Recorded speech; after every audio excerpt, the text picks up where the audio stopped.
As the Vocation Director at Downside Abbey, one of my jobs is to try to guide people in order to discern their vocation, whether it might be to our community here, or perhaps to a religious order somewhere else, or to a diocese. And there are certain things I always say to people, and certain questions I encourage them to ask themselves. One thing is that God does not usually call a person to do something which is fundamentally against their character. So it's important that you know yourself as well as the order or diocese that you're thinking of. And so there are some key questions to ask. The first one, if you're a man, is, do I want to be a priest? Because if you do want to be a priest, then that automatically excludes some religious orders, for example. And whilst there are lots of options out there, it's important actually to close doors. Otherwise, you spend a lot of time doing research or visiting places which, in the end, you couldn't possibly do. You couldn't spend lots of time going around with these places, and also, what's the point of going somewhere if actually you know in your heart of hearts that you couldn't possibly live the type of life that they live? So, first for men, do I want to be a priest? And if so, then that excludes orders of brothers, for example. All the other questions apply to both men and women. And the first one is really important. Do I want to live in an enclosed community or an apostolic community? If you want an enclosed community, then that automatically says that you should look at, for example, for women, the Carmelites, the Poor Clares, many Benedictine communities. For men, then you're looking at Trappists or Carthusians, and many Benedictine communities too there. And it means automatically that you can exclude the apostolic orders like Dominicans, Franciscans, Carmelites for men, Redemptorists, whatever. And then that means that you don't spend money going around the community, around the country, visiting lots of different places that are no point because you couldn't live that life. And think of moving around the country, then there's another important question. Do I think I want to live in one place, or would I rather be someone in an order that moves around from one place to another? If you think actually you'd like to spend all your life in one place, then you need to look at the monastic orders. So you're looking at Trappists, Carthusians, Benedictines. When at Downside Abbey we enter, we know that we're going to be, God willing, members of one community for our life. And that means that, if all goes to plan, we stay here. I often put it that means when I walk past the cemetery, I know that one day, God willing, I should be buried in there. But if I don't want to live in just one place for the rest of my life, then you exclude those orders, and you look at the more active, the other orders, like Dominicans, Franciscans, or whatever, ones that are in a province, ones where you would move from one place to another. Another important question is to look at the sort of work the community does. Now, the details of work might change. So a community, an order might have, for example, a parish in a particular place. Well, you can't think, well, yes, I'd like to go there because I'd like to be in that particular parish. But if they're involved in parish work, for example, then although the specific parishes that they look after might change, the likelihood is that the general idea of parish work will remain the same. The same applies if communities are involved in education. They might be involved in a particular school, or they might not. They might be involved in a different number of different schools. It might be Catholic education in the broadest sense, or adult education. But in the end, religious life is not just about prayer, though that's a very important part of it, or community, but like every form of life, religious life involves work.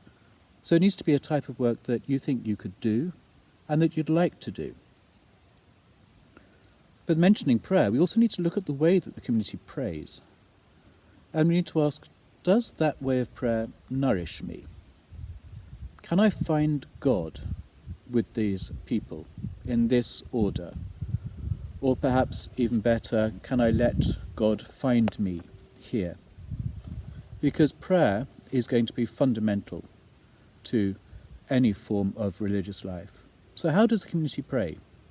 can I pray like that? Are there particular obligations that they have with regard to Lectio Divina, for example, in the case of Benedictines, or personal prayer, or the Rosary, or whatever it is? You need to know what these are so that you can establish and try and work out, actually, could I pray like that? And then the people. Do I want to live with these people? Do I want to do what they do? Now, the issue here, of course, is that communities change when people come and they join them. Because even the most new novice or postulant changes a community because he or she has arrived. Communities change when people leave, when people die. They change as people grow. And that's quite right. Certainly I know that I'm not exactly the same as I was when I entered here 20 odd years ago. And if I were exactly the same, then something would have gone fundamentally wrong, I think, in that formation process. So look at the community. Can I live with these people? Do I want to do what these people do? If the answer is no, then of course that's a clear indication that that's not the right community or the right order for you. If, however, it's that quite likely you would like to be like these people, live with these people, do what they do, then that could be the right community or the right order for you. But there's something else, a further caveat that I would add, that actually no matter how often you visit a given community, a given order, no matter how many times you come and stay, no matter how long you come and stay for, even whether you stay right in the heart of the enclosure, it's never the same as once you've actually entered. Once you've put all this on and you're wearing a habit, once you've started your postulancy, your novitiate. Being a guest is not the same. So don't expect certainty before entering. If you're waiting for certainty that this is the way forward, this is precisely where I should be, then you'll probably never enter anywhere. You'll be part of what has sometimes been called the biggest religious order in the Catholic Church, the order of perpetual discernment. So you can't hope for certainty, but you can hope for clarity that you should try your vocation. Now that clarity might come and go. Sometimes it will seem more certain than at other times. But actually over time, and with guidance, you should be able to discern this. Over time, that desire to enter a community, to enter religious life, should persist. It might be up and down, but over time there should be this theme that you can see. And you should be certain probably about that, and about the need to try. Otherwise, what else are you going to do? How will you give yourself to something else if you're not if you've always got this hankering for a different way of life, for religious life behind you? St. Thomas Aquinas said that there are two questions that fundamentally need to be asked. Do you want it? Can you do it? And the questions I've posed earlier are a way of trying to discern that. And Aquinas said, if you do want it, if you can do it, then try it. And then God will give you the grace to live the life. He will give you everything you need. So let me just go over those questions again. So for men, first of all, number one, do I want to be a priest? Yes or no? Or not sure. And then for both men and women, enclosed or apostolic? Living in one community, in one place, or moving around a province? What work do they do? Could I do this work? How does the community pray? Will it nourish me? Do I want to live with these people and do what they do? And once you've answered those questions, that should be a pretty good guide to where you should look, to the sort of places that are worth visiting, the vocation directors to get in touch with. And remember that the task of a vocation director is not to try to get you into their community no matter what.